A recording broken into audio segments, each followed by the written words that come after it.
Salut à toi public. On va s'intéresser dans cet exercice au mouvement d'un parachutiste, toujours dans le cadre du principe d'inertie.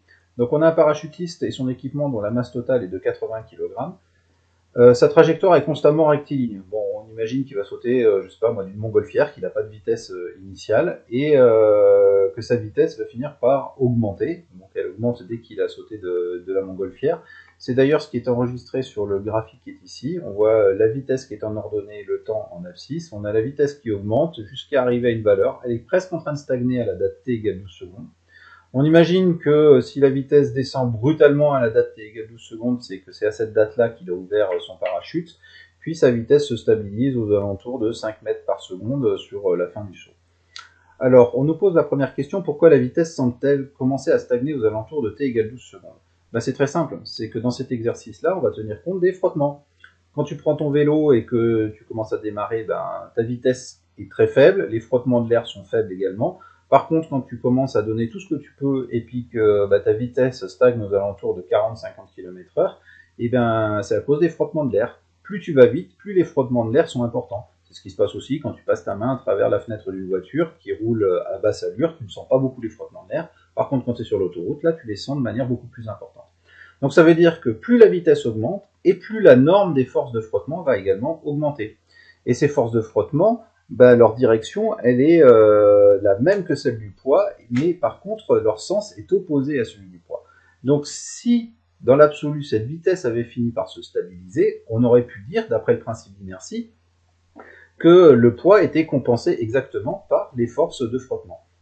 Alors si on étudie le système d'un point de vue méca, on n'oublie pas de décrire le système. Le système étudié, c'est le parachutiste. Le référentiel d'étude, c'est le référentiel terrestre. Il est soumis à deux forces, le poids et les forces de frottement qu'on a décrit tout à l'heure. Et je te propose dans la correction, donc les forces de frottement dépendent de la vitesse du parachutiste, c'est ce qu'on vient d'expliquer. La vitesse du parachutiste augmente et la norme des forces de frottement augmente également.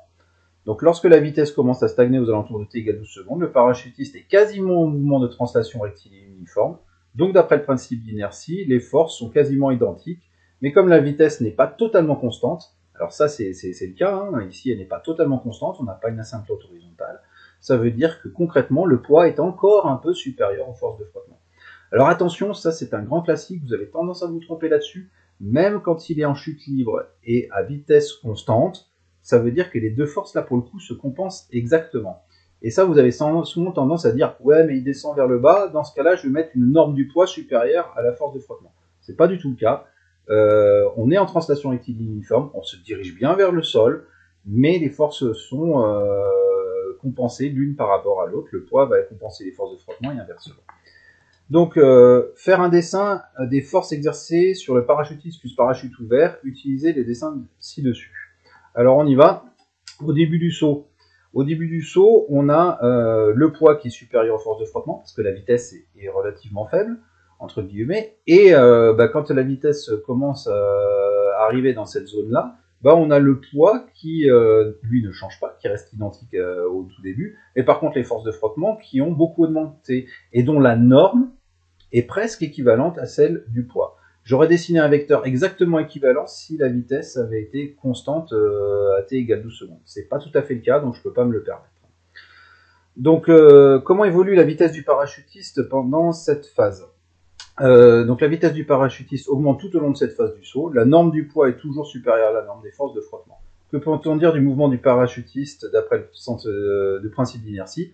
Si la valeur de la vitesse augmente, ça veut dire que les forces ne se compensent pas.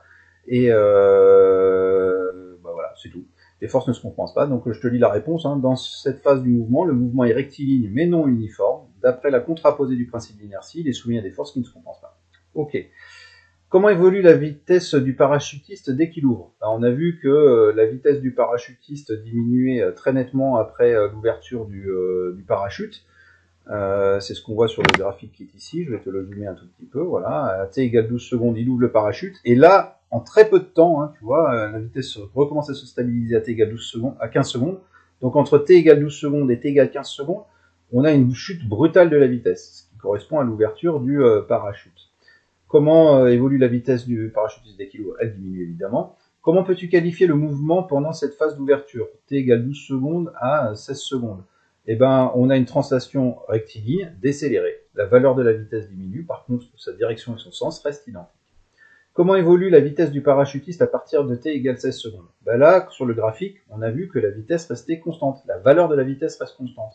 Il est toujours en translation rectiligne, donc la direction et le sens de la vitesse restent aussi constants, donc ça veut dire qu'il est en translation rectiligne uniforme à partir de t égale 12 secondes. Et évidemment, la question qui va arriver derrière, c'est d'après le principe d'inertie, que peux-tu conclure concernant les forces exercées sur le parachutiste? Comme il est en translation rectiligne uniforme, ça veut dire que les forces qui s'exercent sur lui se compensent, et il n'y a pas à chercher autre chose finalement.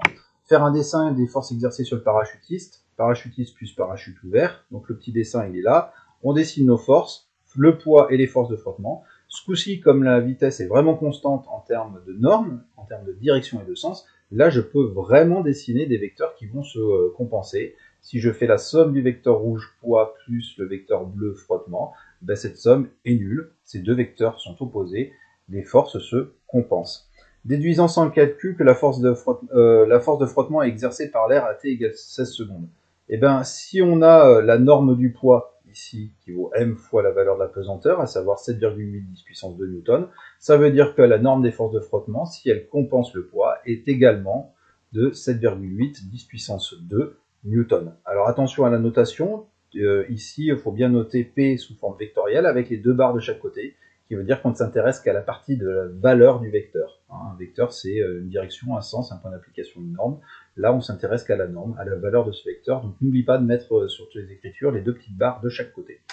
Voilà, j'espère que cette vidéo t'aura aidé et je te dis à très bientôt sur la chaîne.